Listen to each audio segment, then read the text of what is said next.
भारत दुनिया का तीसरा सबसे बड़ा मछली उत्पादक और दूसरा सबसे बड़ा जल कृषि देश है। मत्स्य पालन को उभरते हुए क्षेत्र के रूप में माना जाता है। मरीन कल्चर यानी समुद्री कृषि जलीय कृषि की एक विशेष शाखा है। इसमें भोजन और दूसरे उत्पादों के लिए खुले समुद्र में समुद्री जीवों की खेती की जाती है। इसके अलावा समुद्री जल से भरे टैंकों, तालाबों या रेसवे में की जाने वाली समुद्री जीवों की खेती भी मरीन कल्चर के अंतर्गत आती है। मछलियों और दूसरे उत्पादों के अलावा मोती और समुद्री शैवाल भी मरीन कल्चर का हिस्सा हैं। अध्ययनों से ये बात साफ हो चुकी है कि तालाबों या टैंकों में पाली जाने वाली मछलियों की तुलना में समुद्री कृषि से प्राप्त मछली गुणवत्ता के मामले में कहीं बेहतर होती है। भारत जल संसाधनों से मालामाल है।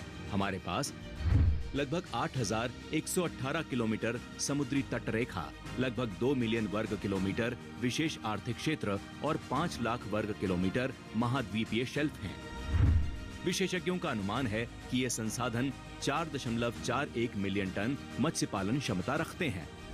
इसी तरह भारत के पास 3.15 मिलियन हेक्टेयर जलाशय, 2.5 मिलियन हेक्टेयर तालाब और टैंक, 1.25 मिलियन हेक्टेयर खारे पानी का क्षेत्र, पहाड़ी राज्यों के ठंडे जल संसाधनों के अलावा कई दूसरे अंतर्देशीय मत्स्य संसाधन हैं। ये सब लगभग 15 मिलियन टन उत्पादन क्षमता प्रदान करते हैं, लेकिन हमारा देश इस क्षमता के अनुरूप उत्पादन नहीं ले पा रहा है। 2022-23 के आंकड़ों से पता चलता है कि भारत में कुल मरीन उत्पादन 4.5 मिलियन टन से भी कम है और ये कुल वैश्विक उत्पादन का महज 5% है। इतने ज्यादा जलीय संसाधनों वाले देश के लिए ये बात उत्साहजनक बिल्कुल भी नहीं है। कम समुद्री मात्स्यिकी उत्पादन की बड़ी वजह ये है कि अभी तक हमारा देश मरीन संसाधनों का भरपूर इस्तेमाल नहीं कर पाया है। मछली पालन असीम संभावनाओं से भरा क्षेत्र है। यही वजह है कि सरकार इस क्षेत्र को प्रोत्साहित करने के लिए हर संभव कोशिश कर रही है। प्रधानमंत्री मत्स्य संपदा योजना इस दिशा में उठाया गया सबसे महत्वपूर्ण कदम है।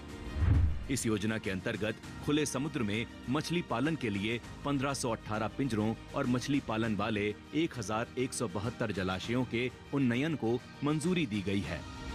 इसके अलावा खारे पानी में की जाने वाली एक्वा खेती के लिए 1380 हेक्टेयर से भी अधिक तालाब क्षेत्र, गहरे समुद्र में मछली पकड़ने वाली 463 नौकाओं, खारे पानी की 17 हैचरी और 5 छोटी समुद्री फिनफिश हैचरी को भी मंजूरी दी जा चुकी है।